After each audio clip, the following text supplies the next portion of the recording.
to lose and we're out with 30 days I have out. to That's say, exactly why. the lawyer in me would be remiss if I don't say, analogous to your point, Steve, about we are a nation of laws. However, an undocumented immigrant in the United States does not scare me. What scares me is a man, if we go back to P-gate, as it has been called, who will ask for a Tic Tac in case he ends up kissing someone unwillingly, and has admitted on air that he can do whatever he wants, including walking up to a woman and grabbing her private parts because he is a celebrity and is entitled to do that. And that is against the law. It is sexual assault. And if we're going to talk about a nation of laws, we really have to be focused on the fact that the leader of the Republican Party today is a self-admitted proponent of sexual assault, because that's what it is. It's that's not exactly right. If someone walked up to his daughter and said, "I'm a celebrity, therefore I am entitled to grab your private parts," I think Donald Trump would probably have a he has already said that it was okay to refer to her in a way that is so vulgar that I will also not repeat it on Howard Stern. That is talking about his daughter. You had a point. Yeah, and then the apology. Can we talk about the apology for a second? The non-apology. There wasn't an apology at all. Exactly. But look, what it looked like to me, it looked like that he was being kept hostage, right? And it was being produced by, Kellyanne Conway. That's what it looked like. And then he didn't apologize for the act. He didn't apologize to his wife, who was pregnant at the time. He didn't do any in that video. I didn't see it in that video. And then let me finish, Steve. Let me finish, Steve. Let me finish. And then what it looked like, though, what he ended up doing was saying, "Hey, I'm going to take this race further into the gutter," and then he went after Bill Clinton. I mean, it's just angry. It's just angry.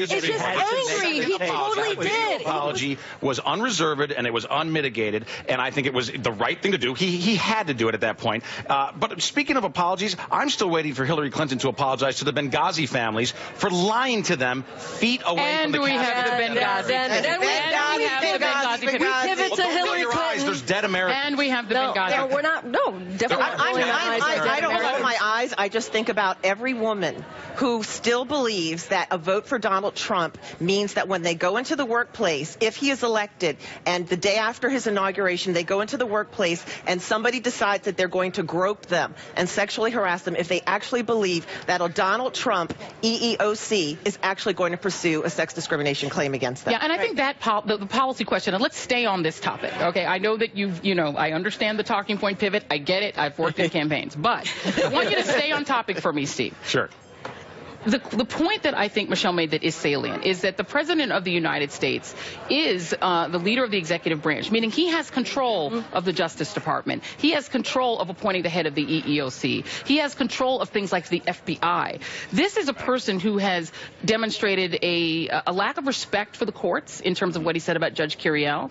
He has demonstrated out of his own mouth the sense of entitlement to assault women sexually.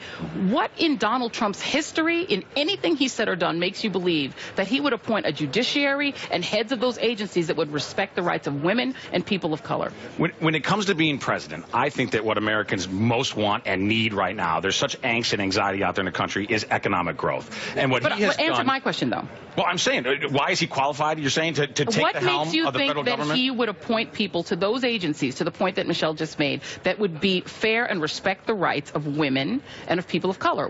Give me one thing in his history that suggests he would do that. I'll give you a very recent one in terms of people of color. One of the reasons I'm very proud of the Trump campaign is the way it has diligently reached out to minority voters, something the Republicans have not done at all in previous elections. They've largely ignored voters of color. I'm very proud of his outreach. Mitt Romney went to the NAACP. Donald Trump refused. Donald Trump went to one half-empty church with 70 people in it and then slagged the pastor on Fox News. This was outreach intended to make white voters feel he was reaching out. I don't think do African Americans, in your view, feel that they'd been reached out to by he's been doing character assassination. Every time he talks about the African American community, it's in front of a white audience most of the time, majority of the time, and he's saying character assassination, that our lives are horrible, we're going to get shot, how could you live this way? And don't forget, he refers to us as the blacks. Like the black or African Americans. It's like he can't even say the word properly. But look, it's it's just, I mean, this is Donald Trump. There's nothing new here. This is what he's been doing for 16 months. And once again, I'm going to bring it back to birtherism because that's where it all started 5 years ago when he was trying to delegitimize